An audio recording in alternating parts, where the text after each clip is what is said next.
আমরা দেখতেছি যে একটা স্পিড বোটের ধারণ ক্ষমতা হচ্ছে ৮ জনের মতো, কিন্তু দেখতেছি মানে যারা গিয়েছে তারা ৫-৬ জনই ওই স্পিড বোটে উঠে গিয়েছে। কিন্তু আসলে এটা তাদের উচিত না। আমাদের একটা প্রপার প্ল্যান দরকার যে আমরা কিভাবে কি কাজ করব। প্রথমত ওখানে যাওয়ার পরে উচিত হবে আমাদের স্থানীয় বাসিন্দাদেরকে সাথে যোগাযোগ করা। যোগাযোগ করে একটা স্পিড বোটে যদি আপনি উদ্ধার কাজ করতে যান, তো সেক্ষেত্রে একজন স্থানীয় বাসিন্দা নিতে পারেন, একজন আপনাদের পক্ষ থেকে মানে যারা যাবে শিক্ষার্থীরা তাদের পক্ষ থেকে একজন, আর যে চালক আছে সে একজনই, ৩ জন আপনারা হচ্ছে উদ্ধার কাজে যাবেন। যাওয়ার পরে হচ্ছে স্থানীয় বাসিন্দার সহায়তায় কোন দিকে যাবেন না যাবেন এভাবে করে হচ্ছে আপনারা উদ্ধার কাজ চালাতে পারেন। তারপরে হচ্ছে আমরা মেডিকেলের যে ধারণাটা আমরা অনেকেই জানি না আসলে কোন ঔষধ কী কাজ করে বা একেবারে প্রাইমারি স্টেজে ট্রিটমেন্টটা কী হতে পারে। তো এই জিনিসটা আমাদের বেসিক ধারণা থাকা দরকার।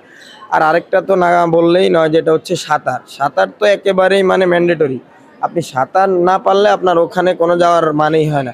আর এখন হয়তো আপনার অনেক ইচ্ছা থাকতে পারে যে আপনি তাদেরকে সাহায্য করতে চান, তো সেক্ষেত্রে আপনি শ্রম দিয়ে না পারেন, আপনি অর্থ দিয়ে ওটা করতে পারেন, কাউকে অর্থ সহায়তা করতে পারেন যারা যাচ্ছে।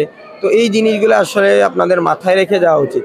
আচ্ছা, অনেকেই সেখানে যাচ্ছে, গিয়ে হচ্ছে নানা রকম যারা সাহায্য করতে যাচ্ছে তারাই এবার বিপদে পড়ছে। তো এমন কি কোনো অভিজ্ঞতা হয়েছে যারা উদ্ধার কার্যে গিয়েছে বিপদে পড়েছে এবং তাদেরকে আবার রেস্কিউ করতে হয়েছে? হ্যাঁ হ্যাঁ, আমরা এরকম দেখেছিলাম একটা স্পিড বোট ৬ জনকে নিয়ে তারা হচ্ছে মানে তারা স্রোতের বিপরীতে গিয়ে উদ্ধার কাজ চালাতে চেয়েছিল।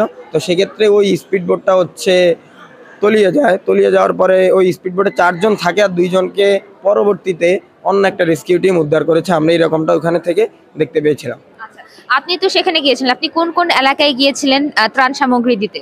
আমরা মূলত ৩টা এলাকায় কাজ করেছি: ফেনীর ছাগলনাইয়া উপজেলা, পরশুরাম উপজেলা এবং ফেনী সদর মাঠবাড়িয়া নামক একটা জায়গা আছে। ওই ৩টা জায়গায় আমরা কার্যক্রম চালিয়েছিলাম। তো হচ্ছে মাঠবাড়ি উপজেলাতে আমরা ত্রাণ দিয়েছিলাম, আর আমাদের আরেকটা টিম স্পিড বোট নিয়ে ছাগলনাইয়া এবং পরশুরাম উপজেলায় তারা উদ্ধার কাজ চালিয়েছিল। আপনারা কত জনের একটি দল গিয়েছিলেন?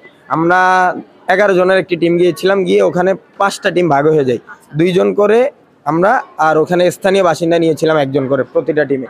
এইভাবে আমরা 5টা টিম বিভিন্ন জায়গায় গিয়ে আমরা কার্যক্রম চালিয়েছিলাম। ৬,০০০ পরিবারকে আমরা খাদ্য সহায়তা করেছিলাম।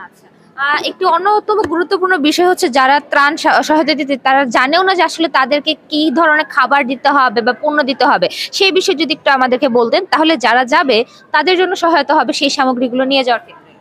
যারা যাবে তাদের জন্য আমার পরামর্শ হচ্ছে খাবার নেওয়ার ক্ষেত্রে হচ্ছে প্রথমত যেটা নেওয়া উচিত, পানি বিশুদ্ধীকরণ একটা মেডিসিন পাওয়া যায় আমরা জানি। ওই জিনিসটা যদিও একটু এক্সপেন্সিভ, কিন্তু ওই জিনিসটা মানে সবারই চেষ্টা করা উচিত ওই জিনিসটা নেওয়া। তারপর হচ্ছে শুকনা খাবার, যেগুলো আসলে মানে মানুষের অনেকের ওখানে হাত ধোয়ার অ্যাবিলিটি নাই বা কোনো কিছুই নাই, যেভাবে আছে ওই অবস্থায় যেন খেতে পারে।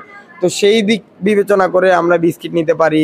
তারপর শুকনা যেসব খাবার আছে চিড়া, মুড়ি, এই জিনিসগুলোর দিকে আমাদের ফোকাস করা উচিত।